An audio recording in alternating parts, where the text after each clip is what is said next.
రచనారెడ్డి గారు famous advocate.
Telangana Jana సమితిని మీరు విమర్శిస్తూ బయటకు వచ్చినారు. ప్రెస్ క్లబ్లో ప్రెస్ మీట్ పెట్టి బయటకు వచ్చినారు.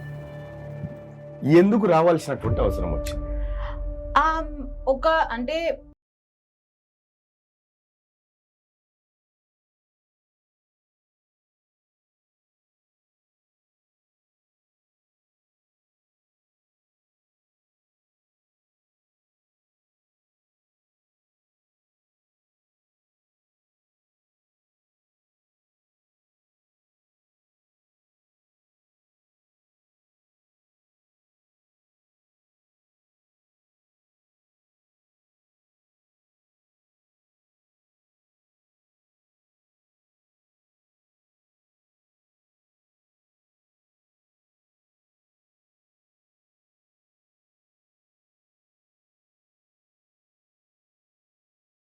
ప్రొఫెషనే మాట్లాడడం. సో అందరికీ నమస్తే. రచనారెడ్డి గారు మీ అందరికీ తెలుసు, ఎందుకంటే ఆమె ఒక ఫేమస్ అడ్వకేట్ అండ్ కొన్నిసార్లు రాజకీయ పార్టీల వేదికల మీద అరుదుగా కనిపించి అరుదుగా మాయమైతా ఉంటది. తీరా ఎక్కువ శాతం మాత్రం కోర్టులోనే దర్శనం ఇస్తుంటది. కోర్టు దగ్గర కెమెరా ఉండదు కాబట్టి ఎక్కువ సార్లు మన కెమెరాలలో కూడా చిక్కదు. సో రచనారెడ్డి గారు మనతో పాటు ఉన్నారు. రచనారెడ్డి గారితో ఇప్పుడు నిన్న మొన్న వచ్చినటువంటి ఊహాగానాలు బీజేపీలో చేరుతున్నట్టు కన్ఫర్మే అనిపిస్తుంది. సో ఎందుకంటే ఖండన రాలేదు కాబట్టి కరెక్టే అనుకోవచ్చు. ఓ రకంగా చెప్పాలంటే భారతీయ జనతా పార్టీలో చేరుతున్నది, లేకపోతే ఇంకేమైనా ఆశించి చేరుతా ఉన్నదా, గత పార్టీలు ఏం చేసినాయి, తాజా పరిణామాలు మాట్లాడుకునేటువంటి ప్రయత్నం చేద్దాం. మొట్టమొదటిసారిగా క్యూ న్యూస్ ఆఫీస్కి వచ్చేసినటువంటి రచనారెడ్డి గారికి నమస్కారం madam. Welcome to Q news. Right, Rachana Reddy గారు ఫేమస్ అడ్వకేట్. మీరు ఫేమస్ ఎలా అయ్యారు? కేసులే ఫేమస్ చేసినాయి. అంటే అప్పుడు I think about 6-7 years back చాలా మట్టుకు ల్యాండ్ రిలేటెడ్, ల్యాండ్ కన్స్ట్రక్షన్ అంటే land acquisition for construction of irrigation projects, ఆ ప్రాజెక్ట్స్ రిలేటెడ్ కేసుల తోనే అప్పుడు చర్చలకు వచ్చి ఆ చర్చ అసెంబ్లీ దాకా వెళ్ళి నన్ను తిట్టేసినాక ఫేమస్ అయినాను. సో అది ఫేమస్ కన్నా ఎక్కువ నొటోరైటీ అని అంటారు చూడు, అంటే లైక్ ఇక ఏదన్నా ఒక రీజన్ తోని 100% కరెక్ట్. మీరు చేసినటువంటి కేసుల వాదనలు కానీ, మీరు వినిపించినటువంటి గలం కానీ ఒకానొక సందర్భంలో ముఖ్యమంత్రి కేసీఆర్ గారి అసెంబ్లీలో అసహన పడుతూ, ఎవరామె రచనారెడ్డి అట, ఆమెకి ఏం పని లేదు, ముఠా తయారై ఆ ముఠా అంతా కలిసి ఇరిగేషన్ ప్రాజెక్టులను ఆపడానికి, తెలంగాణ అభివృద్ధిని ఆపడానికి ప్రయత్నం చేస్తుందనేటువంటి మాట కూడా ఒక ముఖ్యమంత్రికి చిరాకు తెప్పించే విధంగా ఆ రోజు మీ వాదనలు కానీ మీరు చేసినటువంటి ప్రయత్నం ఉంది. మీకు 100% ఆ ల్యాండ్స్, యాక్వేషన్, ఈ పంచాయతీల మీదనే ఒక గొప్ప పేరు వచ్చింది అనుకోవచ్చా? అవునండి, అవును. సో మీరు వాదించినటువంటి ల్యాండ్స్ లో బాధితులకు న్యాయం జరగలే కానీ రచనారెడ్డికి మాత్రమే పేరు వచ్చింది. అంటే మీరు ఫెయిల్ అయినట్టేనా? లేదండి, బాధితులకు అంటే ఉట్టి మన కేసు పరంగా, ఒక్కొక్క కేసు పరంగా చూస్తే చాలా కేసులలో వాళ్ళకు రిలీఫ్ వచ్చింది. అంటే కన్స్ట్రక్షన్ కంటిన్యూ అయినా గానీ ఇప్పుడు పునరావాసం స్టేజ్ లో ఉన్నాయి. ఆ టైంకి అవార్డులు లేకపోతే అంటే ఇక మళ్ళీ మనం లీగల్ దాంట్లోకి పోకుండా ఆ టైంకి రావాల్సిన రిలీఫ్స్ ఆ టైంకి వచ్చాయి. ఎందుకంటే అప్పుడున్న కేసెస్ కన్స్ట్రక్షన్ కి సంబంధించిన కేసులు. ఆ కన్స్ట్రక్షన్స్ ఇల్లీగాలిటీని అడ్డుకొని మనము వేసిన కేసులలో చాలా మట్టుకు స్టేలు కూడా వచ్చినాయి. ఇన్ఫాక్ట్ కాళేశ్వరం అండ్ పాలమూరు చాలా వాటిలో స్టేలు కూడా వెకేట్ అయిపోయింది. స్టేలు వెకేట్ అయిపోయిన తర్వాత ఎప్పుడు పర్మిషన్స్ మేము మీద చేసినాం, అప్పుడు ఇల్లీగలీ కన్స్ట్రక్షన్ స్టార్ట్ చేసినారు కాబట్టి 9 నెలల వరకు మనకు స్టేలు ఉండే. 2017 ఎండ్ వరకు 16 నుంచి 17 ఎండ్ వరకు స్టేలు ఉండే. మళ్ళా వీళ్ళు గవర్నమెంట్ లో ఉన్న వాళ్ళందరూ పర్మిషన్స్ సెంట్రల్ గవర్నమెంట్ దగ్గర గిట్లా అంతా తీసుకొని వచ్చిన తర్వాతనే ఆ లీగలైజ్ అయిన తర్వాతనే ఆ స్టేలు వెకేట్ అయినాయి. అంటే కాళేశ్వరం ప్రాజెక్టు లీగలైజ్ అయింది. అప్పటి వరకు అంటే వేసినప్పటి వరకు కాలేదు, లేదు. వాటిపైన స్టేలు తీసుకొచ్చినారు. అన్ని అనుమతులు రాష్ట్ర ప్రభుత్వం తెచ్చుకుంది. అన్ని అనుమతులు రాష్ట్ర ప్రభుత్వము అప్పుడున్న వాళ్ళు ఏం ప్లాన్ సబ్మిట్ చేసిండ్రో దాని ప్రకారం తెచ్చుకుంది. ఇప్పుడు ఇంకా 2, 3, 4 టీఎంసీలు ఎక్కువైతున్నాయి. వీటికి ఉన్నాయా లేవా అది మనకు ఐడియా లేదు. అదనపు టీఎంసీ కంటే ముందు మిగతా వర్క్ అంతా లీగల్. అక్కడి వరకు 2017 ఎండ్ వరకు అక్కడ వరకు లీగల్. అవును. ఆ పర్మిషన్లు ఇచ్చింది కేంద్ర ప్రభుత్వం. సో కేంద్ర ప్రభుత్వంలో ఉన్నటువంటి భారతీయ జనతా పార్టీ ఆ పర్మిషన్లు ఇచ్చింది. సో అంటే కాళేశ్వరం ప్రాజెక్ట్ అంటే ఎన్వైరన్మెంటల్ క్లియరెన్సెస్, ఫారెస్ట్ క్లియరెన్సెస్ వాళ్ళే ఇస్తారు. ఈ కేంద్ర ప్రభుత్వం తలుసుకుంటే రాజు తలుసుకుంటే దెబ్బల కొదవన అన్నట్టు భారతీయ జనతా పార్టీ పర్మిషన్లు ఇచ్చింది, టిఆర్ఎస్ పార్టీ కట్టేసింది. సఫర్ కావాల్సిన వాళ్ళంతా సఫర్ అయిపోయినారు. ఈడ 3 ట్రయాంగిల్స్ ఉన్నాయి. మీరు ఇక్కడ సఫర్ అయినటువంటి వాళ్ళను వాడుకొని ఫేమస్ అడ్వకేట్ అయ్యారు. భారతీయ జనతా పార్టీ ఎవరిపైన అయితే మీరు పోరాటం చేసిరో వాళ్ళకి పర్మిషన్ ఇచ్చిన భారతీయ జనతా పార్టీలో మీరు చేరబోతున్నారు. అది ఇంకా కన్ఫర్మ్ కాలేదు. లేదండి, సఫర్ అదైతే నేను ఒప్పుకోను. ఎందుకంటే ఇప్పుడు భూసేకరణ అనేది ఒక ఎమినెంట్ డొమైన్ అనే ఒక అంశం కింద వస్తుంది. అంటే ఏదైనా ఏ ప్రభుత్వమైనా పబ్లిక్ పర్పస్ కోసము భూమిని సేకరించాలనుకుంటే దానికి డ్యూ ప్రాసెస్ ఫాలో కావాలి. కాన్స్టిట్యూషనలీ కూడా డ్యూ ప్రాసెస్ ఫాలో కావాలి. భూసేకరణను పక్కదోవ పట్టించడానికి వీల్లేదు ఆ పబ్లిక్ పర్పస్ ప్లాన్ ఉన్నంత. అయితే ఇక్కడ కన్స్ట్రక్షన్లు భూసేకరణ ప్రక్రియ కంప్లీట్ చేయకుండా వాళ్ళని ఎంబటబడుతూ వాళ్ళను విసిగించి వేధించి పోలీసులను పెట్టి మొత్తం కొన్ని ఊర్లో అయితే ఒక 30-40 రోజులు మొత్తం 144 సెక్షన్ విధించి ఒక పురుగు, దోమ, చీమ బయటకు లోపలికి రాకుండా చేసిన దాని మీద మనం వేసినాం. ఇప్పుడు మీరు వేసిరు సరే కొంతవరకు. ఇప్పుడు మీరు ఫైట్ చేసిన తర్వాత వాళ్ళ కష్టాలన్నీ తీరిపోయినాయి అనేటువంటి? లేదు అంటే కాంపెన్సేషన్ ఇంకా కాంపెన్సేషన్ వచ్చింది. ఆ టైం వరకు కన్స్ట్రక్షన్ ఆగిపోయింది, వాళ్ళకు కాంపెన్సేషన్ వచ్చింది. కాంపెన్సేషన్ తర్వాతనే కన్స్ట్రక్షన్ మళ్ళీ స్టార్ట్ అయింది అనే ధోరణిలో ఉంది.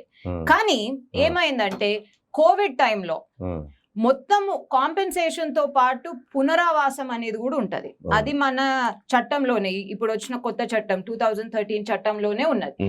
ఆ కాంపెన్సేషన్ తో పాటు పునరావాసం కింద ఊర్లు ఇండ్లు అన్ని మునిగిపోతున్నట్టు చెట్టుకు చెట్టు అంటే మన మ్యాప్ మీద ఉండదు. ఇక మనం గూగుల్లో డైరెక్షన్స్ కొట్టమంటే ఆ డైరెక్షన్సే కనిపించవు. సో మ్యాప్ మీద ఉన్నని ఊర్లను పునరావాసము కంప్లీట్ చేయకుండా వాళ్ళను ఒక కొత్త ఇంటికి పంపించకుండా you are mandated under the law పంపించకుండా ఇడిచేసిండ్రు. కోవిడ్ టైము ఎవరు రారు చూసుకోవడానికి, ఎవరు లేరు. లిటరలీ కోవిడ్ స్టార్టింగ్ లా కోవిడ్ టైంలో కోర్టులు కూడా పనిచేసినాయి కదా. కోవిడ్ టైంలో కోర్టులు 1 నెల తర్వాత పనిచేసినాయి. ఇప్పుడు ఉన్న కేసులన్నీ పునరావాసంకి సంబంధించిన కేసులే. ఎందుకంటే చాలా మట్టుకు రావాల్సిన కాంపెన్సేషన్ ఎక్కువనో తక్కువనో అవి ఇంకో అథారిటీస్ ఉన్నాయి, అక్కడ కొట్లాడుకుంటున్నాం మనం. కానీ పునరావాసం లేకుండా వాళ్ళను డిస్ప్లేస్ చేయడం జరిగింది. ఇంకా చాలా మందికి ఇంకా పునరావాసం రాలేదు. వాళ్ళు మేక్ షిఫ్ట్ కట్టని డబుల్ బెడ్రూమ్లు లేకపోతే ఇంకెక్కడనో అలా ఉంటున్నారు. ఆ కేసులు ఇంకా ఉన్నాయి.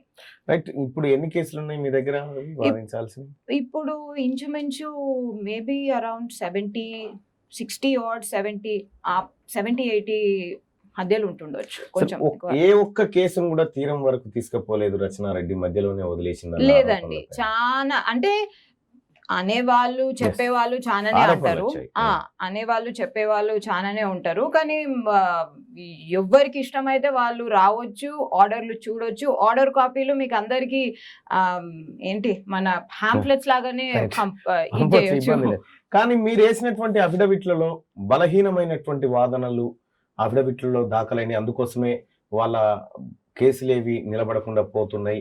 దానికి కారణం రచనారెడ్డి గారు ప్రభుత్వంతో ములాఖాత్ అయిందన్నటువంటి ఆరోపణ. ప్రభుత్వం నాతో ఎప్పుడు ములాఖాత్ అయిందో నాకు తెలియదు, కానీ నేనైతే ఎప్పుడు కాలేనండి. అంటే నాకు అంటే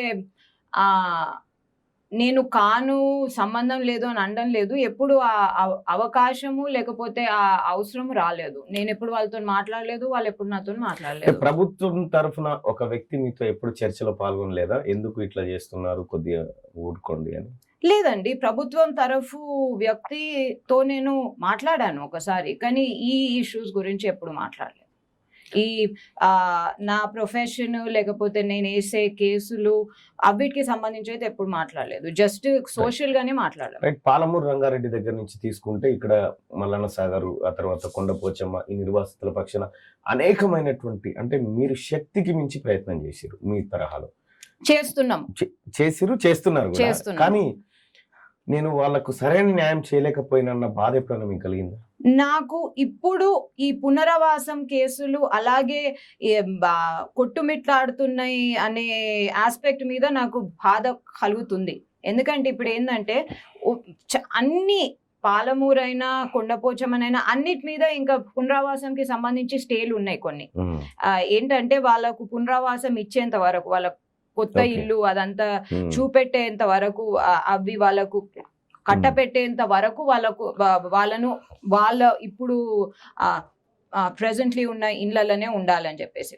సో ఆ కేసులు టైం పడుతున్నాయి ఇప్పుడు ప్రెసెంట్. ఇప్పుడు పాలమూరు, కొండపోచమ్మ లేకపోతే కాళేశ్వరంకి సంబంధించినవి కావు, సింగరేణికి సంబంధించినవి కూడా ఉన్నాయి. సింగరేణికి plus full busy everyday. So ఈ బిజీ కావడానికి కారణమైనటువంటి వ్యవస్థ ఇంకా అవస్థలోనే ఉంది. మీరు మాత్రం మస్తు బిజీగా ఉన్నారు. మీ ఆఫీస్ స్పేస్ సరిపోవడం లేదు మీ కేసులు వాదించడానికి. మీరు మరింత విస్తరించుకోవాల్సిన పరిస్థితికి వచ్చింది. కానీ ఒక బాధాకరమైనటువంటి అంశం ఏంటంటే, అసలు ఒక ఆడబిడ్డ ఇంత ఒక సింహంలాగా ఉరుకొచ్చింది సమాజం ముందుకు, నేనున్నానన్న భరోసా ఇచ్చిన రచనారెడ్డి కొన్ని రోజుల తర్వాత క్రమంగా ఫేడ్ అవుట్ అయిపోయింది. అసలు ఈ సమాజానికి కనిపించకుండా వెళ్ళిపోయింది. అసలు ఎక్కడ తన పేరు కానీ తన చర్చ కానీ లేకుండా వెళ్ళిపోయింది. ఈ గ్యాప్లో ఏమైనా జరిగిందా అనేది పెద్ద అనుమానం. నేను ఎప్పుడు ఆ పబ్లిక్ పర్సన్ అయితే కాదు. నేను అంటే ఆ నోటోరైటీ, మీరు ఫేమ్ అంటారు, నేను నోటోరైటీ అంటాను. అంటే తప్పుగా ఫేమస్, అంటే లైక్ తిట్టి ఫేమస్ అయింది అని అంటారు చూడు, అట్లా. సో ఆ అసెంబ్లీలో ఆ ప్రస్తావన, ఆ కోపము, ఆ చిరాకు రాకపోతే నేను ఈ ముందట ఉండేదాన్ని కాదేమో. సో అది కూడా నా కేసులు, నా ప్రొఫెషన్ గురించే ఆ ప్రస్తావన వచ్చింది. దాని తర్వాత ఈ లాస్ట్ 3-4 years కూడా నేను చేసుకుంటున్నది నా కేసులు, నా ప్రాక్టీసే. సో ఒక పబ్లిక్ పర్సన్ ని కానప్పుడు తరచుగా మీడియా ముందు వచ్చి నేను మాట్లాడేది కూడా ఏమీ లేదు. ఏమైనా కేసులు ఉంటే ఆఫ్ కోర్స్ మా కోర్ట్ ప్రెస్ రిపోర్టర్స్ ఉంటారు. కోర్టు అదొక డిఫరెంట్ యంత్రాంగమే. ఎస్బీలు, ఐబీలు అంతా అక్కడ చీమ చిటుక్కన్నా దోమల టుక్కన్నా అక్కడ అందరికీ తెలిసిపోతుంది. Because the government has to know ఏదైనా ఆర్డర్లు వచ్చినాయా, ఇవి ఏమైనా పాస్ అయినాయా, ఏమైనా అవుతుందా అని చెప్పేసి. సో ఆ కేసులకి సంబంధించి బైట్స్ లేకపోతే వీటి గురించి మాట్లాడడం అక్కడనే జరగడం అవుతుంది. సో అంటే మీకేమన్నా అనిపించిందా?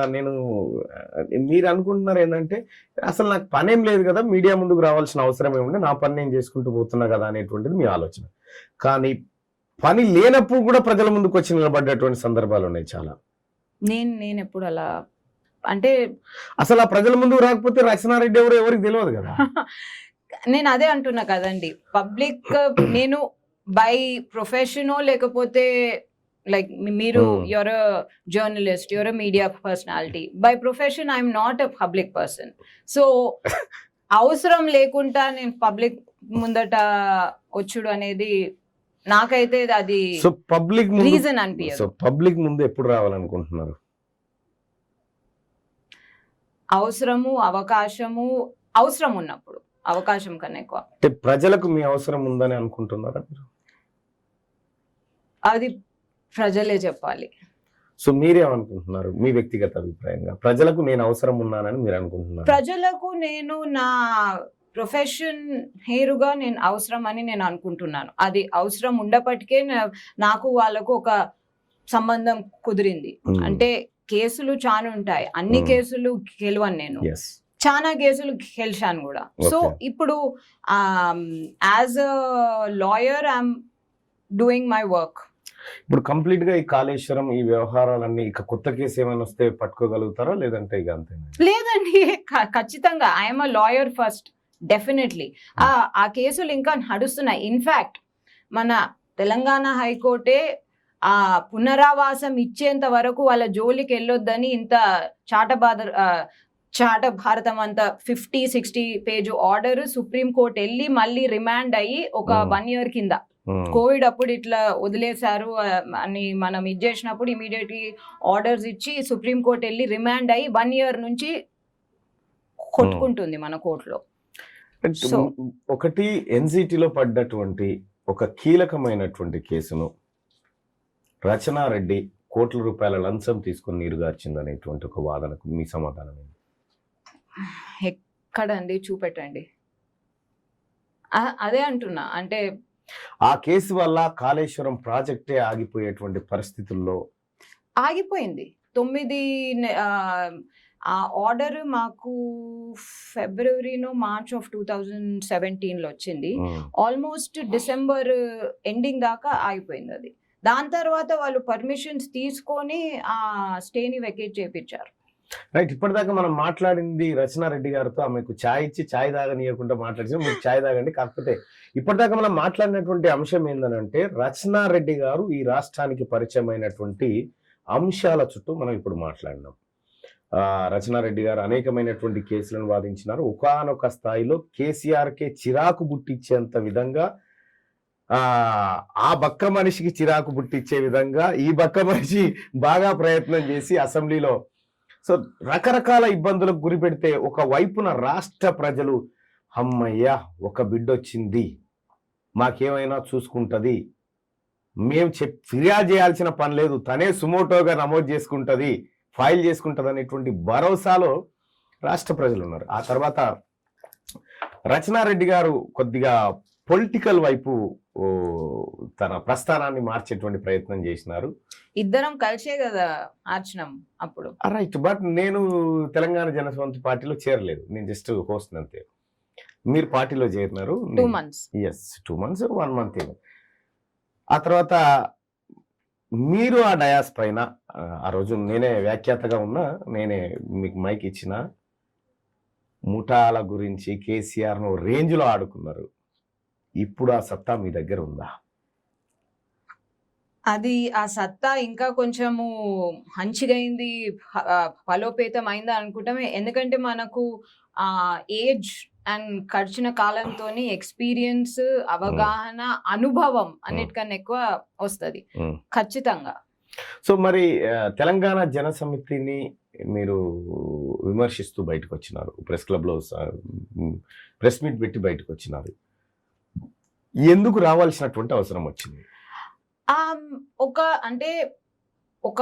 సరే నేను బాగా ఆలోచించి అడిగినప్పుడు నేను ఆ స్టెప్ తీసుకున్నాను పాలిటిక్స్ లో ఆ, వెళ్ళడం అనేది. సో అప్పుడు నాకు ఈ అదేంది సీట్లు కాంటెస్టింగ్ ఇవన్నిటికన్నా ఎక్కువ నాకు ఒక పొలిటికల్ పార్టీ ఎలా నడుస్తుందో ఒక ఐడియా కావాలి అని చెప్పేసి ఒక ప్రాక్టికల్ మెథడ్ లో ఒక ప్రాక్టికల్ అంటే చూసిందే అప్పటి వరకు మనం ఎందులో ఇచ్చేసింది లేదు.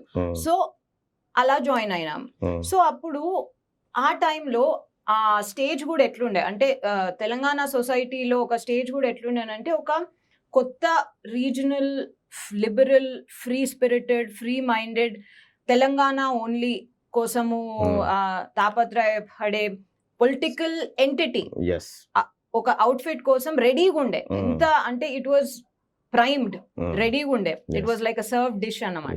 సో ఆ టైంలో నేను చాలా మంది యంగర్ పీపుల్ అంటే నేను 20 సంథింగ్స్ అనడం లేదు, లేటర్ 20s 30s 40s చాలా అంటే వాళ్ళ ప్రొఫెషన్స్ లేకపోతే బిజినెసెస్ లేకపోతే వాళ్ళు ఏం చేస్తున్నారు దాంట్లో కొంచెం ఒక పట్టు స్టార్ట్ చేసి సాధించి వాళ్ళ గ్రాస్ రూట్స్ లెవెల్లో వాళ్ళు పని చేసుకొని వాళ్ళ ఊర్లలో లేకపోతే మండలాల్లో లేకపోతే డిస్ట్రిక్ట్స్ లో పని చేసుకొని ఒక certain level of political maturity వచ్చిన యూత్ చాలా మందిని కలిసాను.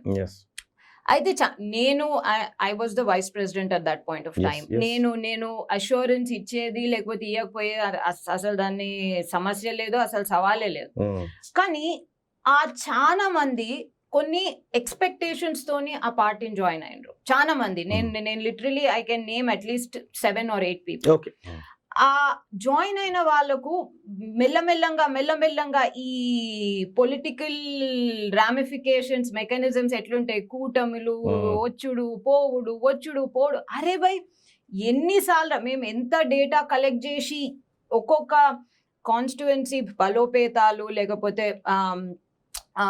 Gender cost past performance history అదంతా ఇచ్చేసినా కానీ అది అదే బీ ఫామ్లు ఇచ్చేంత వరకు కూడా ఎవరికి తెలియదు కదా ఎవరికి బీ ఫామ్ లో వస్తున్నాయని. సో వాళ్ళను బాగా డిసప్పాయింట్ చేసినట్టు అయింది. అవును, నేను అదే అంటున్నా కదా, I was embarrassed and ashamed that ఇంతమంది రియలీ గుడ్ పర్ఫార్మెన్స్ చేయగలిగే పొలిటికల్ హోప్ఫుల్స్ వాళ్ళు ఇప్పుడు అంటే వాళ్ళ ఊహలైనా లేకపోతే వాళ్ళ ఎక్స్పెక్టేషన్స్ అయినా నీళ్లు కారిపోయినాయి. ఇప్పుడు ఇంకెన్ని సంవత్సరాలు ఈ ముఖాలని చూస్తామండి.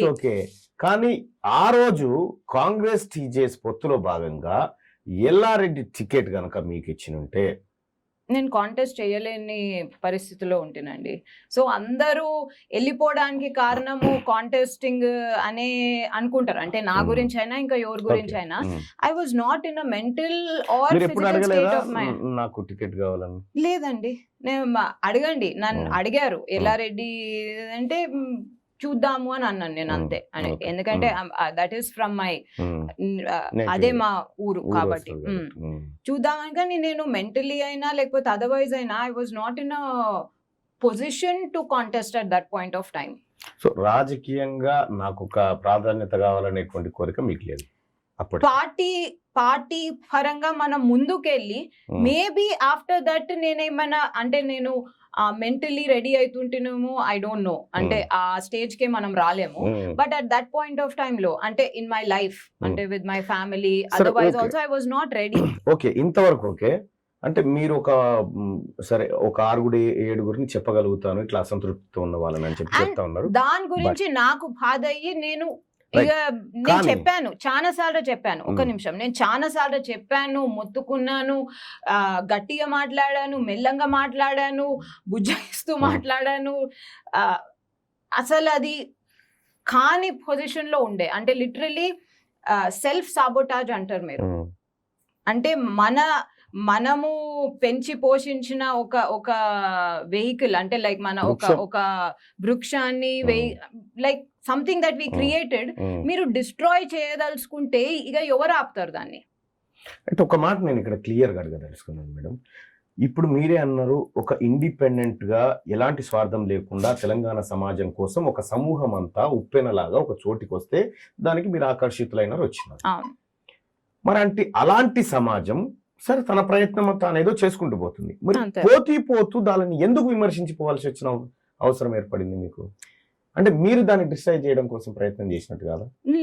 నేను దాన్ని డిస్ట్రాయ్ చేయడానికి ప్రయత్నం చేసినట్టు కాదండి. ఎందుకంటే ద రీజన్ ఇస్ నేను వాళ్ళకు ఉమ్, ప్రజలకు ప్రజలు అంటే ఎస్పెషల్లీ వాళ్ళకు ఉమ్. నా పాయింట్ ఆఫ్ వ్యూని తెలియపరిచే అవసరం ఉంది. చాలా ఉండే. ఉంది. I had to explain my self. Mm. ఎందుకంటే లేకపోతే నేను కూడా అదే సెల్ఫ్ డిస్ట్రక్షన్ సాబోటాజ్ లో నేనేదో దాన్ని అంటే ఆ, దానివల్ల ఏం జరిగిందని మీరు భావిస్తున్నారు? మీరు మాట్లాడినటువంటి ఆ రోజు ప్రెస్ మీట్ వల్ల ఏ పార్టీకి అడ్వాంటేజ్ జరిగిందని మీరు భావిస్తున్నారు? పార్టీలకు అడ్వాంటేజ్, ఇంకో ఇతర పార్టీలకు అడ్వాంటేజ్ జరిగిందో లేదో నేను దాని గురించి ఆలోచించలేదు, ఆలోచించను కూడా. కానీ I wanted to clarify my stand on the reason why I'm so moving. అంతవరకు ఓకే, అంతవరకు దాని ఓకే. తర్వాత ఎలక్షన్స్ తర్వాత మీరు- ఏమైందో, ఎలక్షన్స్ బీ ఫామ్ అప్పుడు ఏమైందో కూడా మీకు అన్ని తెలుసు. తెలుసు. అయితే నేనేమంటున్నాను మేడం, ఆ రోజు మీరు వాస్తవానికి మీరు ఒక మంచి తెలివి కల బిడ్డ.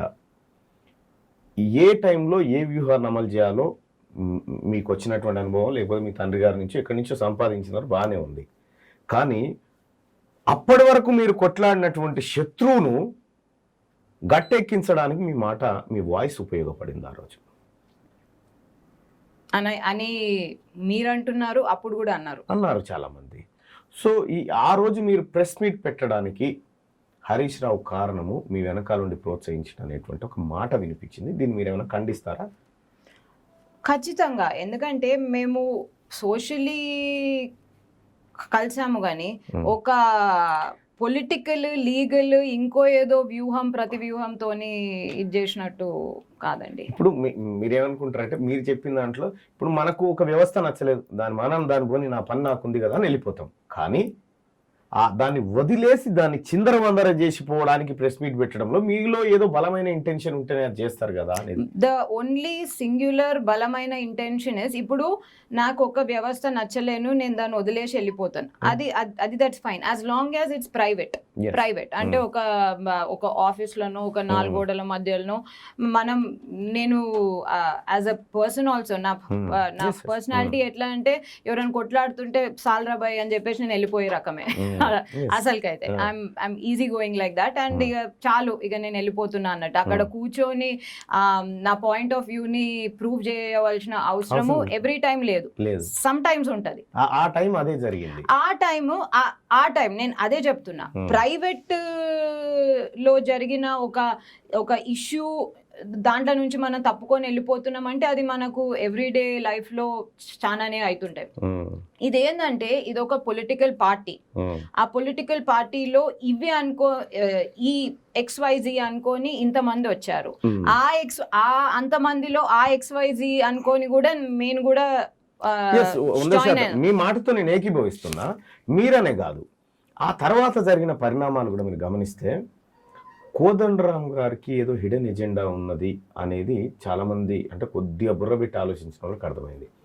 తెలంగాణ జనసమితి తీసుకున్నటువంటి టికెట్లు ఎక్కడ? First of all 1 Siddipet, 2 హమ్మర్పేట, 3 Dubbaka, ఇంకొకటి ఎక్కడో తీసుకున్నాడు సార్. ఇది తెలంగాణ జనసమితి పార్టీని గెలిపించడానికా, లేకపోతే టీఆర్ఎస్ పార్టీ మెజారిటీలు పెంచడానికా? మీరు చెప్పండి. అంటే నాకు అనిపించింది అయితే అదే. అప్పటి నుంచి ఈవెన్ మొన్న నా గ్రాడ్యుయేట్ ఎమ్మెల్సీ ఎలక్షన్స్ దాకా నేను మొరో మొత్తుకున్నా, ఇక్కడ జరుగుతుంది వేరు, పైన కనిపిస్తున్న లేయర్ వేరు, కింద జరుగుతుంది వేరు అని మొత్తుకున్నా. సరే, ఏదో జరిగిపోయింది. తెలంగాణ జనసమితి పార్ట్ అక్కడికి క్లోజ్. సరే, ఎందుకంటే ఆ ఇంపాక్ట్ నాకు మొన్నటి దాకా పడ్డది, మీకేం మధ్యలోనే పడి వెళ్ళిపోయింది, నాకేం మొన్నటి దాకా పడ్డది. సరే, ఇప్పుడు ఏం జరుగుతుందో సెకండరీ. తెలంగాణ జనసమితి పార్టీ పక్కన పెడితే జహీరాబాద్ ఎంపీ స్థానం ఎట్లా ఉంటుంది? బాగానే ఉంటది ఎంపీ స్థానం. అంటే ఇక ఎంపీలు అయితే అది లాస్ట్ అనుకుంటా, అది జెడ్ ఎట్లా బాగుంటుంది అది? భారతీయ జనతా పార్టీ మీకు ఇచ్చినటువంటి ఆఫర్ అదని తెలుస్తూ ఉంది. జహీరాబాద్ ఎంపీ స్థానానికి రచనారెడ్డిని పోటీ చేయించాలన్న భావంతో ఇప్పటికే మీతో బండి సంజయ్ గారు చర్చలు జరిపినట్టుగా ఒక వార్తలు బయటకు వచ్చినాయి. దీనిపైన మీ స్పందన ఏంది? నేను వాళ్ళతో అంటే భారతీయ జనతా పార్టీ ఏంది, కాంగ్రెస్, భారతీయ జనతా పార్టీ, ఇంకో అప్పుడప్పుడు టిఆర్ఎస్ నేతలతో కూడా డిఫరెంట్ ఇష్యూస్ మీద మేము ఫోన్లో మాట్లాడుకుంటూ ఉంటాం, అప్పుడప్పుడు కలుస్తూ కూడా ఉంటాం. సో అది కొత్త ఏం కాదు. సో నాకు ఒక స్పెసిఫిక్ ఫోన్ కాల్ వచ్చి అంటే లైక్ మాట్లాడదామని చెప్పి వచ్చినప్పుడే నేను వెళ్ళి కలిసాను అంతే. ఎటువంటి కాన్ఫర్మేషన్లు లేకపోతే క్లారిఫికేషన్స్ ఏమీ లేవు. భారతీయ జనతా పార్టీలో మీరు చేరడం దాదాపు ఖరారే కదా? కలిసామండి ఇప్పటి వరకు. మీరు ఖండించట్లేదు ఆ విషయాన్ని? నేను కలిసాను, ఆఫ్ కోర్స్.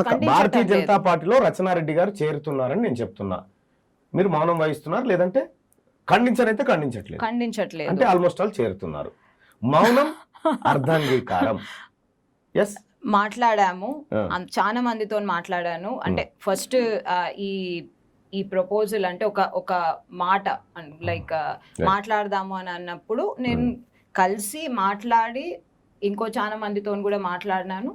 బట్ ఒక ఫైనల్ డిసిషన్ అనేది ఇంకా రాలేదు. బట్ ఐ థింక్ అంటే ఇప్పుడున్న సిచ్యువేషన్ 2018లో ఉన్న ఒక గ్యాప్ అయితే ఏదైతుందో ఆ గ్యాప్ అట్లనే ఉండిపోయింది. బట్ ఇప్పుడున్న సిచ్యువేషన్ అయితే నేను అనుకుంటున్నాను ఏంటంటే ఒక రైట్ లెఫ్ట్ సెంటర్డ్ అవన్నీ పక్కకు పెడితే ఒక పెద్ద ఇదే రావాలా.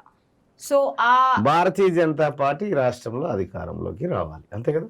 భారతీయ జనతా పార్టీ వస్తుంది అని వాళ్ళకున్న ఒక I would say the entire party backing, the establishment, the setup, అదే దానికే ఛాన్సెస్, ఆపర్చునిటీస్ కూడా ఎక్కువ ఉన్నాయి.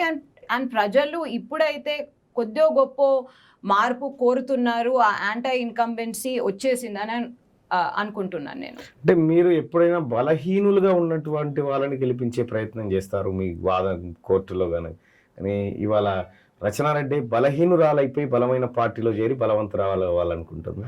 లేదండి, నేను పొలిటికల్ పార్టీస్ లో జాయిన్ కావాలని ఏమీ వెళ్ళలేదు. I was always interested and involved in political discussions and everything. General గా చేస్తారు ఇద్దరు పొలిటీషియన్స్, మీరు నేను చాలా కాలం నుంచి పరిచయస్తులము, ఇవన్నీ వద్దు, ఎప్పుడు చేరుతున్నారు చెప్పండి. లేదండి, మీకు అంతా తెలుస్తుంది కదా. ఇప్పుడు ఆ డేట్ అంటే ఇప్పుడు ఇదేదో ముహూర్తాలు బాగాలేవు కదా, ఆషాఢ మాసం ఏదో ముహూర్తాలనేం కాదండి, ఆషాఢ మాసం వెళ్ళినాక ఉండొచ్చు, మీకు ఖచ్చితంగా తెలుస్తుంది, మీకే అందరికన్నా ముందు తెలుస్తుంది. ఆషాఢ మాసం వెళ్ళిన తర్వాత మేము ఎక్స్పెక్ట్ చేయొచ్చు అది, ఎందుకంటే ఇప్పుడు ఈ మూడాలు కూడా మంచివి కాదు అనేది ఒక మాట ఉంటది. ఒక ఇక వాస్తు ఇంకా అవన్నీ నమ్మేటోళ్ళను అడగాల, నాతో అడుగుతానైతే నాకేం తెలియదండి. బట్ చూద్దాం, ఈ మనకు నెక్స్ట్ తెలుస్తూనే ఉంటుంది కదా, you will come to know. ఎందుకు చెప్తున్నానంటే భారతీయ జనతా పార్టీ మిమ్మల్ని సంప్రదించిందా, మీరు భారతీయ జనతా పార్టీని సంప్రదించారా? మేము ఇతర విషయాల గురించి ఎప్పుడు అంటే లైక్ జిహెచ్ఎంసీ ఎలక్షన్స్ అప్పుడైనా మాట్లాడుతూనే ఉంటాం అప్పుడప్పుడు. సో ఈ ఇష్యూ మీద నాకు వాళ్ళ దగ్గర నుంచే ఒక పిలుపు వచ్చింది. ఎస్, అంటే బేషరతుగా, అంటే ఎలాంటి కండిషన్ లేకుండా, అంటే నాకు ఇది కావాలి అది కావాలనే కండిషన్ లేకుండా మీరు భారతీయ జనతా పార్టీలో చేరడానికి సిద్ధంగా ఉన్నారా? బేషరతుగా అంటే ఏ షరతులు లేకుండా? అవును, షరతులు ఒకవేళ ఏదైనా పొలిటికల్ పార్టీని జాయిన్ గా కావాలంటే బేషరతుగానే సిద్ధంగా ఉండాలి కదా. అంటే కొన్ని పార్టీలు ఏం చేస్తాయి అంటే మీకు తగిన గుర్తింపుని ఇస్తాం, మీకు తగిన సీట్ ను మేము అరేంజ్ చేస్తాం అనేటువంటి కండిషన్స్ ఉంటాయి కదా. అంటే మీరు అంటే బేషరతుగానే చేరడానికి సిద్ధపడ్డారు? బేషరతుగానే చేరడాన్ని గురించి మాట్లాడాము.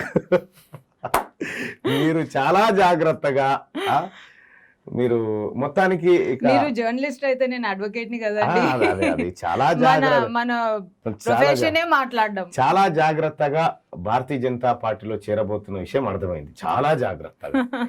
నేనేమంటున్నా, ఇప్పుడు భారతీయ జనతా పార్టీ మీరు ఇన్నాళ్ళు పోరాటం చేసినామని చెప్తున్నా టిఆర్ఎస్ పార్టీతో అలయన్స్ లో కలిసిపోతే మీరు భారతీయ జనతా పార్టీలో ఉంటారా? ఇప్పుడు ఆ సిచ్యువేషన్ వస్తుందా రాదా, నేను ఆ సిచ్యువేషన్ రాదనే అనుకుంటున్నాను, కానీ ఆ సిచ్యువేషన్ గురించి నేను ఆలోచించలేదు ఇంకా. I did not. ఒకవేళ వస్తే I'll have to think about it at that point of time. ఆ టైంలో. So thank you so much, మీరు జాయిన్ అవుతున్నారు అనేది ఇక్కడ కన్ఫర్మ్ అయింది. If at all I join. Right, మీరు ఇక ఇఫ్ లేదు ఏం లేదు అవన్నీ తీసేసుకోవాల్సిందే, మీరు జాయిన్ అవుతున్నారు అనేది కన్ఫర్మ్ అయిపోయింది. Thank you. ఏదో రకంగానైతే చెప్పగలిగినాం మీరు జాయిన్ అవుతున్నారు అన్న విషయాన్ని. సో భారతీయ జనతా పార్టీకి ఎంతవరకు అవకాశం ఉంది రాష్ట్రంలో అధికారంలోకి రావడానికి? ఇప్పుడు ప్రజలు చూస్తున్నది, లేకపోతే మనకు అంటే నేషనల్లీ ఇంటర్నేషనల్లీ ఇంకా స్టేట్ వైజ్ చూస్తే ఒక బిగ్ ఎస్టాబ్లిష్మెంట్, ఎటువంటి అదేంది ఫెమిలియల్ డైనామిక్స్ అంటే ఫ్యామిలీ కనెక్షన్స్ లేని ఎస్టాబ్లిష్మెంటే నేషనల్లీ ఆర్ ఇంటర్నేషనల్లీ చేయగలిగింది, ఇక్కడ కూడా చేయగలుగుతుంది అనే ఒక హోప్ కనిపిస్తుంది. ఎందుకంటే ఇప్పుడు మనం చూసినట్టయితే ఇప్పుడు 8 years నుంచి ఏం జరుగుతుందో అది అందరికీ తెలుసు. సో రాష్ట్రంలో మనం మాట్లాడుతుంది రాష్ట్రం గురించి. సో ఇప్పుడు కేంద్రం గురించి మాట్లాడదామన్నా అట్లనైనా దిస్ థింగ్. సో ఈ 8 years లో ఇప్పుడు అంటే ఎలక్షన్స్ దగ్గరకు వస్తున్న టైంలో ఏ ఎస్టాబ్లిష్మెంట్, ఏ పొలిటికల్ పార్టీ అయినా ఎస్టాబ్లిష్మెంట్కి అయినా ఇప్పుడున్న ఎస్టాబ్లిష్మెంట్ని గట్టిగా తట్టుకొని లేకపోతే దానికి జవాబు ఇవ్వగల ఎస్టాబ్లిష్మెంట్ నాకు ఇప్పుడైతే భారతీయ జనతా పార్టీనే కనిపిస్తుంది. అండ్ దాంతో పాటు వాళ్ళకున్న ఇప్పుడు మనం హిందుత్వ రైటిస్ట్ ఐడియాలజీ అని ఒకటి అది పక్కన పెడితే ఇంకో సిద్ధాంతం అంటే the democracy with in the party. అంటే ఏ ఒక్క పొలిటికల్ ఫ్యామిలీకో లేకపోతే ఫ్యామిలీకో అంటే లైక్ ఇప్పుడు it's certainly not private limited company of anybody. ఆ ప్రైవేట్ లిమిటెడ్ కంపెనీస్ అంటే దేశం మొత్తం అవే ఉన్నాయి, ఇంక్లూడింగ్ నేషనల్ పార్టీ. సో ఆ ప్రైవేట్ లిమిటెడ్ కంపెనీ కాకుండా ఒక డెమోక్రసీ అంటే అట్లీస్ట్ ఆర్గనైజేషనలీ అండ్ ఒక కంట్రీ ఫస్ట్ అనే దృక్పథం. ఎందుకంటే నేను భారతీయ జనతా పార్టీ కార్యకర్త కూడా ఇంత గొప్పగా ఆ పార్టీ గొప్పతనాన్ని వర్ణించడేమో. నేను ఐ వాజ్ ఆల్వేస్ సెంటర్డ్ లేదు, నేను as a person also since I was అంటే లైక్ కొంచెం పొలిటికల్ అవగాహన కలిగినప్పటి నుంచి as a student, as a young adult or as a professional, I was always centred right. So when most of the instances నేను సెంటర్డే ఉంటాను. there are some instances like country, otherwise when I am right, I am unashamedly, unabashedly right in some instances, but I'm a centered right person. నేను ఎప్పుడైనా చీల్చాలని అనుకోను, అతికే ఉండాలి, join చేసే ఉండాలి, అందరూ కలిసే ఉండాలి అనే రకం. రైట్. ఇప్పుడు ప్రధానమంత్రి నరేంద్ర మోడీ గారు రీసెంట్ గా చేసిన వ్యాఖ్యలు రాష్ట్రాన్ని విడగొట్టి తల్లిని బిడ్డను వేరు చేశారనేటువంటి వ్యాఖ్యలు చేసిన, అది కలిపే ప్రయత్నం ఏమైనా చేస్తారా మీరు? లేదండి, that is not something that as a Telanganite will be agreeable to. కానీ ఆ కాంటెక్స్ట్ అంటే ఆ ప్రస్తావన కూడా కాంటెక్స్ట్ లేకుండా మనం దాన్ని చిత్రీకరించగలం. మీరు చేరినాక చేద్దురు ఆ ప్రయత్నం అంతా, చేరినాక చేద్దురు. లేదు, absolutely not. Telangana is a completely federal state of the Union Territory of India. Okay, అంతవరకు ఓకే, ఎవరికి డౌట్ ఏం లేదు. కాంగ్రెస్ పార్టీ నుంచి మీకు ఎలాంటి ఆఫర్ రాలేదా? మేము ఎప్పుడైనా కేసుల గురించి లేకపోతే లీగల్ ఇష్యూస్ గురించి మాట్లాడాము. రాజకీయ చేరికల పైన లేదు, మేము మాట్లాడలేదు ఇప్పటి వరకు మాట్లాడలేదు.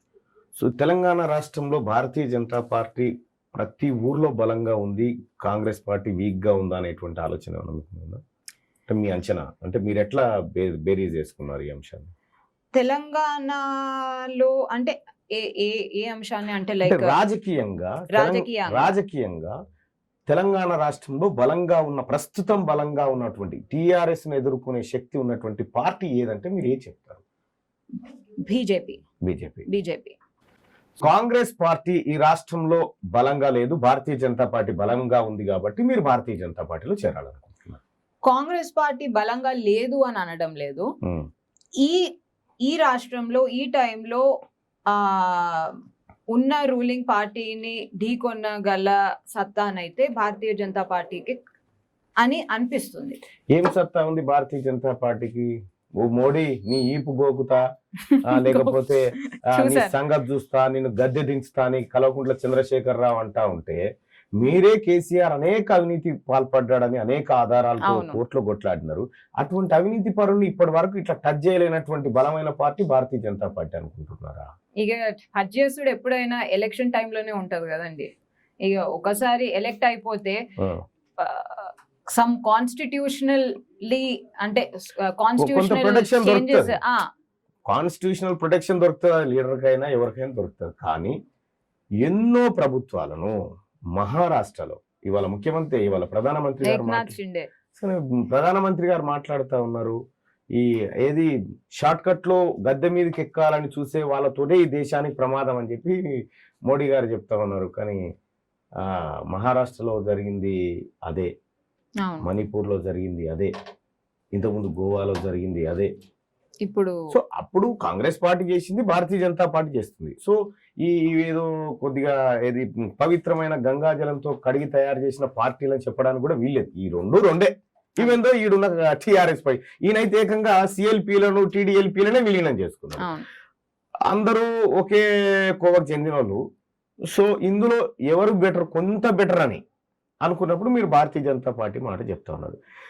తెలంగాణ రాష్ట్రం ఇచ్చి 1200 మంది బిడ్డల బలిదానాల తర్వాత తెలంగాణ రాష్ట్రం ఇచ్చి 6 దశాబ్దాల కళ నెరవేర్చినటువంటి సోనియా గాంధీ పట్ల మీకు ఏమాత్రం ప్రేమ లేదా? లేదండి. ఎందుకు అంటే ప్రేమ ఉండాల్సిన అవసరం అంటే ఎవరి పట్లనైనా ఎందుకు ఉంటుంది చెప్పండి. అంటే సోనియా గాంధీనే ఇచ్చిందని మనం ఎందుకు అనుకోవాలి? ఇట్ కెన్ బి అప్పుడు అవసరమైన అప్పుడు అవసరమైన కాన్స్టిట్యూషనల్ పరిణామాలు 10 months లోనే వచ్చే ఎలక్షన్స్ ని దృష్టి పెట్టుకొని.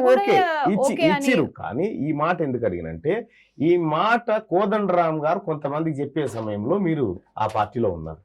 ఎంతైనా తెలంగాణ రాష్ట్రం నేనైతే ఇప్పటి వరకు అది మెంటలీ ఒప్పుకోలేను, మాట వరుసగా కూడా ఎప్పుడు అనలేను. సో ఇప్పుడు భారతీయ జనతా పార్టీకి విజయావకాశాల కంటే మాకే అవకాశాలు ఎక్కువ ఉన్నాయి. ఈసారి మళ్ళీ మా ప్రభుత్వమే 103 సీట్లు గెలుస్తామని ముఖ్యమంత్రి గారు చెప్తా ఉన్నారు. మరి ఆ 103లలో సరే 103 ఏవి గెలుస్తాయని అడగడం కంటే ఇతరులు గెలిచే సీట్లు ఏదో చెప్తే అయిపోతుంది. ఆ 16లో 7 ఇటు ఎంఐఎం పోతాయి. మిగిలిన ఏమైనా ఉంటే ఎవరు గెలుస్తారు, ఈ మిగతా 5-6లో రచనారెడ్డి గారు కూడా ఉంటారా అనేది తెలిస్తే బాగుంటది అనేది మా ఉద్దేశం. నిజం గెలుస్తారా 103 సీట్లు కేసీఆర్? మీరు చెప్పాలి, మాట్లాడుకుందాం కదా. 19 సీట్లు అనేది మా సర్వే. కాసేపట్లో సర్వే రిపోర్ట్ వస్తుంది 3 గంటలకి. ఇప్పటి వరకు నేను చూసిన సర్వేలో అంటున్నాను, ఇప్పటి వరకు నేను చూసిన సర్వేలో అయితే ట్రయాంగులర్ ఇది ఉంటది విత్ ఒక ట్రయాంగిల్ కొంచెం ఎక్కువ, ఒక యాంగిల్ కొంచెం ఎక్కువ, ఇంకో 2 యాంగిల్స్ కొంచెం తక్కువ అనేది ఉంటది అన్నట్టు. 50+1 కాదు కదా, 50+1 కాదు కాబట్టి 36 వస్తే సరిపోతాయి. 35 ఏది 35 40 అంతే. సో ఈ ట్రయాంగిల్ పోర్ మీద కేసీఆర్ చాలా ఆశలు పెట్టుకున్నాడు. బహుశా ఆయన ఏం మాట్లాడుతున్నా ఈ మధ్య కొంత అర్థమైతలేదు, మెంటల్లీ కొద్దిగా అంటే బాధ అనిపిస్తుంది. ఒకప్పుడు బాగుండేటోడు. అసలు మొన్నటి ప్రెస్ మీటే అసలు నాకు అసలు ఫ్యూజులు అన్ని ఎగిరిపోయినాయి. ఎందుకంటే ఇప్పుడు పార్టీ పరంగా ఒకసారి గవర్నమెంట్లు ఉన్న తర్వాత పార్టీ పరంగా పార్టీ ఆర్గనైజేషనల్ యాక్టివిటీస్ లో ఉన్నప్పుడే పార్టీ పరంగా మాట్లాడతారు, లేకపోతే ఒక గవర్నమెంట్ కి హెడ్ పరంగానే మాట్లాడతారు కూడా. కానీ మొన్న అసలు ఆ ప్రెస్ మీట్ పెట్టింది దేనికి? 2.5 గంటలు దేని గురించి పెట్టిండ్రు? ఇన్ఫర్మేషనల్ ప్రెస్ మీట్ అని అన్నారు. 2 గంటల 15 నిమిషాల ప్రెస్ మీట్. 8 నిమిషాల 2 సెకండ్లు వాతావరణము జాగ్రత్తలు, తర్వాత 2 గంటల 7 నిమిషాలు అంటే 6 నిమిషాల 58 సెకండ్లు కేవలం నరేంద్ర మోడీ ఈపు గోక్తా, కాలు గోక్తా, కాలు బట్టి గుంజుతా, దురద పెట్టిస్తా, ఇటువంటి సరే ఆయన భాషలో ఆయన మాట్లాడుకుంటూ వెళ్ళిపోయాడు. అసలు కేసీఆర్ మానసికంగా ఏదన్నా ఇబ్బంది పడుతున్నట్టుగా మీకు ఏమైనా అనిపిస్తుందా? నాకు నేను కూడా అదే అంటే లైక్ నేను మా ఫ్యామిలీ కూడా మా హస్బెండ్ తో కూడా అదే అసలు ఎందుకు ఈ ప్రెస్ మీట్ అవుతుంది అంటే ఒక ఈజీగా ఒక రీజన్ చెప్పింటాను. ఏముంది ఓ 3 రోజులు పిల్లలకు సెలవులు పెట్టిండ్రు, ఇక అవ్వాయిలు కొంచెం పొద్దుగాల మరి అంత తొందరగా ఇది ఉండదు అని చెప్పేసి కొంచెం కూర్చుంటున్నారేమో టీవీలో ముందర, అందుకోసం ఇక మాట్లాడేద్దాము అన్నట్టు. రైట్ మేడం, ఇప్పుడు తెలంగాణ రాష్ట్రంలో ప్రస్తుతం ఉన్నటువంటి రాజకీయ పరిణామాలు మీరు చూస్తూ ఉన్నారు. ప్రజల్ని ప్రశ్నించే వాళ్ళని అనేకమైనటువంటి ఇబ్బందులు పెట్టుకుంటూ మిమ్మల్ని కూడా ఈ రాష్ట్రం అనేక కుట్రలకు తెరలేపింది. సరిగా నాకైతే అలవాటు అయిపోయింది అనుకో. ఇప్పుడు కేసు అంటే అచ్చా ఒక్కట ఇట్లా అనే కాడికి వచ్చింది నాకు కేసు, దానికి అండర్టేకింగ్, ఈ 41 ఈ బాధలు పోయినాయి నాకు. దాని మానాన్ని అది పోతూనే ఉంటుంది. ఇప్పుడు 400 అయినా పర్వాలేదు అనే కాడికి వచ్చింది. ఆల్రెడీ నా కేసు కూడా మీ దగ్గరే ఉంది. సో అది ఏం జరుగుతుంది అనేది, కానీ ఇంత ఒక నియంతలా మారడానికి అసలు ఒక చాలా ఎక్స్పెక్టేషన్స్ ఉండే ప్రజల్లో. ఏది ఎంత కాదనుకున్న ఉద్యోగం చేసిండు, అదో ఇదో అటుకులే బుక్కిండో, అప్పులే చేసిండో, ఏం చేసిండో, పెద్ద కొడుకులు అంటాడు. కానీ ఇంతగా అంటే మీరు ఒక అడ్వకేట్గా మీరు అబ్జర్వ్ చేసింది చెప్పండి, ఇంత దిగజారిపోయి ఇంత అణిచివేతకు దిగడానికి కారణం ఏంది కేసీఆర్లో? అంటే చేతగాకనా, తెలియకనా, ఇంకో ఆప్షన్ లేకనా? నాకు ఇన్సెక్యూరిటీ అనిపిస్తుంది, అభద్రతా భావం. అది ఆ ఇన్సెక్యూరిటీ ఫస్ట్ నుంచి కూడా అదే అనిపించేది. అంటే ఇప్పుడు మీరు చూస్తే ఎక్కువ కొంచెం అంటే ఇంటెలెక్చువల్లీ బాగా డిగ్రీల మీద డిగ్రీలు ఉన్న వాళ్ళే కాకుండా కొంచెం స్ట్రీట్ స్మార్ట్, కొంచెం అవగాహన, కొంచెం ఎక్స్పీరియన్స్, కొంచెము సెల్ఫ్ థాట్, అంటే ఒక ఇండిపెండెంట్ మైండ్ ఉండే వాళ్ళను అసలు పట్టించుకోడు, అసలు వాళ్ళతోని మాట్లాడలేదు. ఎప్పుడు కలవలేదు, డైరెక్ట్ ఎప్పుడు మాట్లాడలేదు, కలవలేదు. ఫోన్ లో కూడా ఎప్పుడు మాట్లాడలేదు, భోజనానికి ఆహ్వానించలేదా? ఏమో ఇప్పటి వరకు అయితే ఆహ్వానించలేదు. అవునా? లేదండి.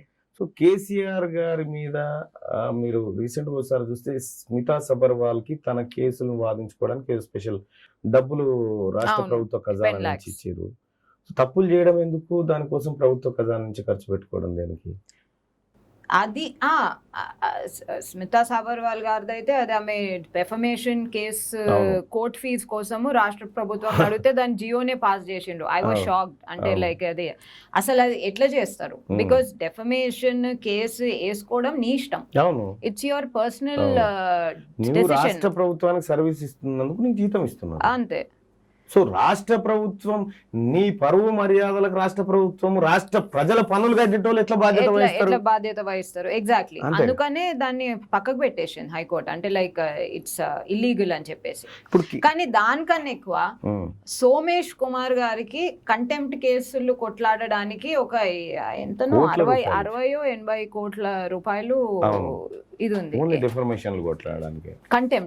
కంటెంప్ట్ కేసులు కోర్టు ధిక్కరణ. అవి ఎన్ని ఉన్నాయి అంటే ఒక ఇక నాకు చాలా ఉన్నాయి. ఇప్పుడు 8 ఏళ్ల పరిపాలనలో నిజంగా కోర్టు ముందు నిలబడగలిగితే కేసీఆర్ ప్రతిరోజు కోర్టు భవన్లోనే ఉండాల్సి వస్తుంది కదా? అవును. ఎందుకంటే ఇప్పుడు మేము రోజు చూస్తున్నాం కదా కోర్టులో administration, government activity, administrative activity అనేది స్తంభించిపోయింది. అంటే ఎక్కడిదక్కడ అది అట్లనే ఉంది. అండ్ దాంతోని అంటే ఎవ్రీడే ప్రజలకు డిఫరెంట్ ఫైళ్ళు ఉంటాయి. ఆ యాక్టివిటీ స్తంభించిపోయినందుకు ప్రజలకు కష్టాలు ఎక్కువయ్యి కేసులు కూడా ఎక్కువైతున్నాయి. అంటే ఈ రకంగా కోర్టుల పని భారం కూడా పెరుగుతుంది, చాలా ఎక్కువ పెరుగుతూ ఉంది. సో ఇంకొక విషయం ఏంటంటే, నిన్న ముఖ్యమంత్రి గారు మాట్లాడుతూ ఆ ప్రెస్ మీట్లో 2-3 రిటైర్డ్ జడ్జీలను తీసుకొచ్చి సుప్రీంకోర్టు మీద మీరు తీవ్రమైన వ్యాఖ్యలు చేయిస్తారా, సుప్రీంకోర్టు లక్ష్మణ గీత దాటుతుందంటారా అని ఒకసారి నా ఫోన్ నేను మేడంకి వినిపిస్తే క్లారిటీ వస్తుంది. ఇట్లా అనిపిస్తారా అంటే న్యాయ వ్యవస్థనే తప్పుపడతారా అని చెప్పి ఇదే కల్వకుంట్ల చంద్రశేఖరరావు గారు అంటా ఉన్నాడు. అంటే బహుశా ఎందుకు అన్నాడో అది నాకు తెలియదు, కానీ ఆయనలో ఏదో ఒక ఏమంటుండంటే ఈయననే గతంలో తిట్టిండు, సుప్రీంకోర్టు తన పరిధిని దాటింది, దీన్ని కంట్రోల్ చేయాలి కేంద్ర ప్రభుత్వం తిట్టినటువంటి వ్యక్తి సుప్రీంకోర్టు పరిధిలోకి మనం పోగలుగుతామా అని డైలాగులు కొడతా ఉన్నాడు. కేసీఆర్కి ఏమైనా కేసుల భయం పట్టుకుందా? పట్టుకొనే ఉంటుంది, ఎందుకంటే ఇక్కడనే చాలా కేసులు ఉన్నాయి కదండి. అంటే ప్రాజెక్ట్స్ రిలేటెడ్ కేసెసే కాకుండా ప్రాజెక్ట్స్కి సంబంధించిన కరప్షన్, ఎక్కడెక్కడ ఎక్కువ అమౌంట్స్ పెట్టి ఇది చేసిన, అంటే లైక్ ఇన్ఫ్లేషన్ ఆఫ్ కాస్ట్ అంటారు, కాస్ట్ ని అనవసరంగా ఇన్ఫ్లేట్ చేసి ఇది చేసిన, ఇక్కడనే చాలా కేసులు ఉన్నాయి.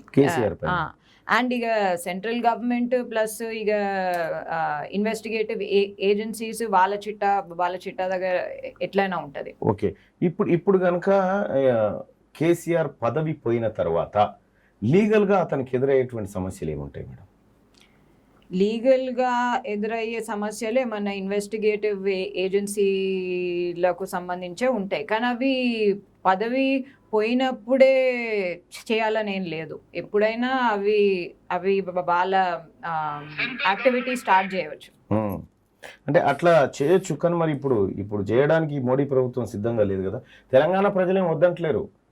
మేము ఒకసారి ఓ సర్వే నిర్వహించినాం, కేసీఆర్ని ఇప్పటికిప్పుడు ఆయన పైన చేసిన అవినీతి పైన విచారణ చేసి అరెస్ట్ చేస్తే మీకు ఏమైనా ఇబ్బంది అంటే 98% మంది దయచేసి అది వెంటనే చేయాలని కోరుకుంటా ఉన్నారు. మరి మోడీ గారు ముహూర్త బలం కోసం చూస్తున్నాడా లేకపోతే ఇంకేందనేది తెలియదు, కానీ కొంత మీరు కూడా రేపు చేరబోయేటువంటి పార్టీ కూడా ప్రజల విశ్వాసాన్ని చూరగొనాలంటే కేసీఆర్తో దోస్తీ చేస్తానో చీకటి ఒప్పందాలు పడితేనో రాదు.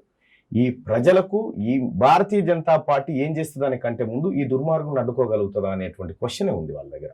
మీరు మాకేమో చేస్తారని కోరుకోవట్లేదు, ఈ దుర్మార్గాన్ని అరికట్టగలుగుతారా అనేటువంటి ఒక ఆలోచన ఉంది. దాన్ని ఫుల్ఫిల్ చేయాలంటే మీలాంటి ఉద్దండులైనటువంటి ఒక నెట్వర్క్ అవసరం, ఇది లీగల్గా, ఆ తర్వాత ఇంకా చాలా రకాలుగా. సో ఇప్పుడు భారతీయ జనతా పార్టీ లీగల్ టీంలో మీరు పనిచేయబోతున్నారా, లేకపోతే నిజంగా political Bharatiya Janata party political layer వైపు పోబోతా ఉన్నారా, లేకపోతే సాధారణ కార్యకర్త? సహజంగా అందరు చెప్తారు నేను సామాన్యులుగా ఉంటాను. ఒకవేళ భారతీయ జనతా పార్టీ టికెట్ ఇవ్వకపోతే ఏం చేస్తారంటే ఏం చెప్తారు? టికెట్ల గురించి మాట్లాడలేము. ఓకే, నేను టికెట్ల గురించి మాట్లాడలేము. అండ్ లీగలీ అంటారా, నేను లాస్ట్ 5-6 years నుంచి మాట్లాడుతూనే ఉన్నాను. సో లీగలీ మేము కేసులు కూడా వేసినాము. జిహెచ్ఎంసీ ఎలక్షన్స్ కొన్ని రిజర్వేషన్స్ ఇష్యూస్ మీద ఆ కేసులు వేసినాము. ఇంకా ఒక 2-3 జియోల మీద వేసినాము, వేస్తూనే ఉంటాము. So legally I'm anyways supporting them and others also. So ఇప్పుడు సేమ్ టైము లీగల్ యాక్టివిటీకి పార్టీలకు సంబంధం లేదు. ఏదన్నా లీగలీ అవసరమైన లేకపోతే లీగలీ క్వశ్చన్ చేయగలిగే ఒక సిచ్యువేషన్ ఇష్యూ ఉంటే ఖచ్చితంగా మా దగ్గరకు వస్తే మేము దాన్ని ఇది చేస్తాను. ఒకవేళ కేసీఆర్ వచ్చిండు, రచనారెడ్డి మంచిగా వాదిస్తుంది కాబట్టి మా తాన వాదించండి గొప్ప అడ్వకేట్ గారు అని చెప్పి మీకు మంచి ఒక సర్టెన్ ఫీజ్ సెట్ చేసి మీరు వాదించాలన్నప్పుడు కేసీఆర్ కేసులు వాదించడానికి ఆయన తరఫున మీరు సిద్ధంగా ఉన్నారా? ఆ స్టేజ్ వస్తుంది అని అనుకోను నేను. అంటే నేనేం రావద్దు అని అంటలేను, బట్ అంటే రావాలని కూడా కోరుకుంటలేను నేను. బట్ లీగలీ నేను అదే అంటున్నా, లీగలీ ఒక ఇష్యూ ఉన్నప్పుడు దానికి పొలిటికల్ ఇష్యూస్ తోని సంబంధము చాలా తక్కువ ఉంటది. ఎందుకంటే లీగల్ ఇప్పుడు కోర్టులలో కూడా మీకు ఏమైనా పాలసీ ఇష్యూస్ ఉంటే లేకపోతే ఆ కొట్లాటలు ఉంటే మీరు పోయి లెజిస్లేచర్ పోనీ ఇది చేసుకోండి, లేకపోతే అదేంటి యాక్ట్లు పాస్ చేయించుకోండి, లేకపోతే రోడ్ల మీద కొట్లాడండి అని అంటారు లిటరలీ. మా దగ్గరికి రాకండి. టిఆర్ఎస్ పార్టీ తరఫున మిలాడ్ అని మీరు ఎప్పుడు ప్రశ్నించరుగా? నేను టిఆర్ఎస్ పార్టీ తరఫున ఇప్పటి వరకు అంటే వాళ్ళ ప్రైవేట్ కేసులు 1-2 చేసి ఉంటానేమో, అంటే లైక్ ప్రైవేట్ ఇష్యూస్. బట్ ఇప్పటి వరకు గవర్నమెంట్ తరఫున నేను ఎప్పుడు తీసుకోలేదు. కానీ 372/2017 గ్రీన్ ట్రిబ్యునల్ లో వేసినటువంటి ఈ పిటిషన్ 372/2017 ఈ పిటిషన్ గ్రీన్ ట్రిబ్యునల్ వేస్తే డిస్పోజ్ చేసినారు. దానికి మీ బలహీనమైనటువంటి ఆలోచనే కారణం అనేటువంటి బాధ కొంతమంది వ్యక్తం చేస్తున్నారు. లేదండి, నేను I was one of the lawyers in that case and బలహీనమైన ఆలోచన వాదన లేదండి, లేదు. బికాస్ అంటే మీరు ఒక ప్రొఫెషనల్ అడ్వకేట్ ఎన్వైరన్మెంటల్ పర్మిషన్స్ లేకుండా ఇల్లీగలీ కన్స్ట్రక్ట్ చేస్తున్న ఆస్పెక్ట్ మీదనే 10 నెలలు స్టేలో ఉండే. ఆ ఎన్వైరన్మెంటల్ పర్మిషన్స్ ఎంత మనకు ప్రాజెక్టు కరెక్ట్ కాదు అని అనుకున్నా కానీ కొన్ని పర్మిషన్స్ తీసుకొచ్చి అవిటికి గ్రీన్ సిగ్నల్ ఉంటే లీగలీ జడ్జులైనా దాన్ని ఆపడానికి వీల్లేదు, జడ్జులైనా దాన్ని వెకేట్ చేయాల్సిందే. మళ్ళీ లీగల్ గా ఉన్నది కాబట్టి అది 10 months తర్వాత వెకేట్ అయింది. 10 months మళ్ళీ అప్పీల్కి వెళ్ళారు, దానిపైన మళ్ళీ అప్పీల్ ఆ వ్యవహారం అంతా నడుస్తాం. సరే, మన టాపిక్ అడ్డుపోయినాం, పాలిటిక్స్ నుంచి అడ్డుపోయినాం. సో అది కాసేపు పక్కన పెడితే ప్రస్తుతం ఉన్నటువంటి పరిస్థితుల్లో టీఆర్ఎస్ ను ఓడగొట్టడానికి రాజకీయాల్లోకి వస్తున్నారా, లేకపోతే మీరు రాజకీయాలు చేసి ప్రజలకు సేవ చేయాలని వస్తా ఉన్నారా, లేకపోతే ఏమైనా అవకాశవాదిగా మారాలనుకుంటున్నారా? నేను ఫస్ట్ అనే అనుకుంటున్నాను. కేసీఆర్ ను ఓడించడానికి కేసీఆర్ ను ఓడించడానికి సామాన్య కార్యకర్తగా ఏ పదవి లేకుండా ఏ టికెట్ లేకుండా పనిచేయడానికి సిద్ధం. ఇప్పుడు ఒక పొలిటికల్ పార్టీతోని మాట్లాడినందుకే మీరు ఇవన్నీ అడుగుతున్నారు. ఓకే, బట్ అంటే seriously also ideology wise the centered right ideology is in keeping with my ideology కాకుండా ఒక బలమైన establishment plus already nationally internationally చేస్తున్న అంటే చాలా వీటికి క్రిటిసిజమ్స్ దాట వేసిన మాట వాస్తవం, కానీ దాట వేసి అంత దూరం వెళ్ళిపోతా ఉన్నారు మీరు. చెప్తున్నాను, నేను అడిగినటువంటి క్వశ్చన్ సింపుల్ గా, కేసీఆర్ ను ఓడించడం కోసం సామాన్య కార్యకర్తగా భారతీయ జనతా పార్టీలో ఉండడానికి మీరు సిద్ధమేనా? నేను భారతీయ జనతా పార్టీలో ఇంకా జాయిన్ కాలేదు, మాట్లాడాను. కానీ కార్యకర్తగా అయినా లేకపోతే ఏదైనా ఒకవేళ పొలిటికల్ పార్టీ ఎవరైనా జాయిన్ కావాలని అనుకుంటే నేనైనా అది అన్నిటికీ రెడీ అయ్యే జాయిన్ కావాలి. ఎందుకంటే ఆల్రెడీ మీతో జనసమితి పార్టీ ఒక ఎక్స్పీరియన్స్ ని ఫేస్ చేసింది. భారతీయ జనతా పార్టీకి అలాంటి ఎక్స్పీరియన్స్ కలుగుతుందా ఏంది అనేది ఒక ఆలోచన. భారతీయ జనతా పార్టీకి నేను వాళ్ళతో మాట్లాడాను, ఇట్ వాస్ గుడ్. బట్ ఇంకా టైం ఉంది మల్లన్న గారు, హవీన్ గారు. సో ఎప్పుడు ఆషాఢ మాసం వెళ్ళిపోయిన తర్వాత టైం. కానీ ఇప్పుడైతే ఈ పొలిటికల్ హొరైజన్ జహీరాబాద్ ప్రజలకు ఎలాంటి కష్టాలు ఉన్నాయి ఇప్పుడు అంటే వాళ్ళ స్థితిగతుల పైన మీ అవగాహన ఏంటి? స్థితిగతుల పైన ఇప్పుడు ఎల్లారెడ్డి కామారెడ్డి ఎక్కువ ఇది. అటు సైడ్ వెళ్తే అక్కడ అదేంది ఫ్యాక్టరీస్ మూత పడడము. అంటే ఇప్పుడు మీరు జైరాబాద్ మొత్తం కాన్స్టిట్యుయెన్సీని తీసుకుంటే నార్దర్న్ ఎల్లారెడ్డి వరకు వస్తుంది కదా, బాన్స్వాడ వరకు జైరాబాద్ నుంచి స్టార్ట్ అయ్యి బాన్స్వాడ దగ్గర ఎండ్ అవుతుంది, జుక్కల్ బాన్స్వాడ. సో నేను ఆ కాన్స్టిట్యుయెన్సీని నార్త్ సౌత్ చేస్తే నార్థన్ అంటే జైరాబాద్ జైరాబాద్ ఏరియా లో ఉన్న issues it's mostly about employment, factories మూత పడడము and industry plus agricultural related issues ఉంటాయి. ఇప్పుడు ఎల్లారెడ్డి కామారెడ్డి ఇది mostly and some times completely agriculture related issues ఉంటాయి, వాటర్ అయినా ఏదైనా. సో ఇక్కడ ఏంటంటే వాటర్ సోర్స్ ఆ కాన్స్టిట్యుయెన్సీలో మంచిగానే ఉంటది, అసలు ఎటువంటి రెయిన్ ఫెడ్ ఫీల్డ్స్ అవి ఎప్పుడైనా రెయిన్ ఫెడ్ ఉంటాయి. ఎప్పుడో ఒకప్పుడు అంటే 15 ఏళ్ల కింద డ్రాట్ వచ్చింది, అది కూడా ఎక్కువ ఎఫెక్ట్ కాలేదు. సో రెయిన్ ఫెడ్ ఉంటాయి, మనకు నిజాం సాగర్ ఉంటది, పోచారం ఉంటది, సో అండ్ హంజీరా వెనక నుంచే వెళ్తది. So it's rain fed. But at the same time ఈ అగ్రికల్చరల్ సెటప్ లా కొంచెం ఇండస్ట్రియలైజ్ చేసి ఆ అగ్రికల్చర్ కొనసాగిస్తున్న వాళ్ళనే ఎక్కువ గెయిన్ఫుల్లీ ఎంప్లాయిడ్ ఇన్ అగ్రికల్చర్, అంటే ఎక్కువ రాబడి పెంచడమే ఇట్ సైడ్ మన జైరాబాద్ జైరాబాద్ నార్త్ సైడ్ అవును. అంటే ఉన్న మీకు ఇష్యూస్ మీకంటూ ఒక క్లారిటీ ఉంది కదా ఆ పుట్టి నియోజకవర్గం పెరిగాం సార్. కాదు, ఆ నియోజకవర్గంలో ఉన్న సమస్యల పట్ల మీకు ఉన్నది క్లారిటీ ఉన్నది ఉన్నది. అంటే ఎల్లారెడ్డిలో ఎక్కువ క్లారిటీ ఉందా, జైరాబాద్ ప్రాంతంలో ఎక్కువ క్లారిటీ ఉందా? నాకు ఆ ఏరియా మొత్తం అంటే నార్దర్న్ తెలంగాణ ఆ బిట్ మొత్తము క్లారిటీ ఉంది. ఒకవేళ మీ అవసరాలు ఇటు భద్రాచలం వైపు ఉన్నాయని పార్టీ భావిస్తే భద్రాచలం గురించి తెలుసుకుంటున్నప్పుడు ఆ భద్రాచలం కష్టాలు అంటే ఏంటో, ఇప్పుడైతే లేకపోతే ఇక్కడే ఉన్నాయని భావించినాయి పార్టీ. ఇవి తెలుసు. నేను పుట్టినప్పటి నుంచి పెరిగినప్పటి నుంచి ఇక అంటే స్కూల్ అదంతా అనేది ఇక ఇవి తెలుసు, ఇవి రోజు చూస్తుండే. Thank you so much madam.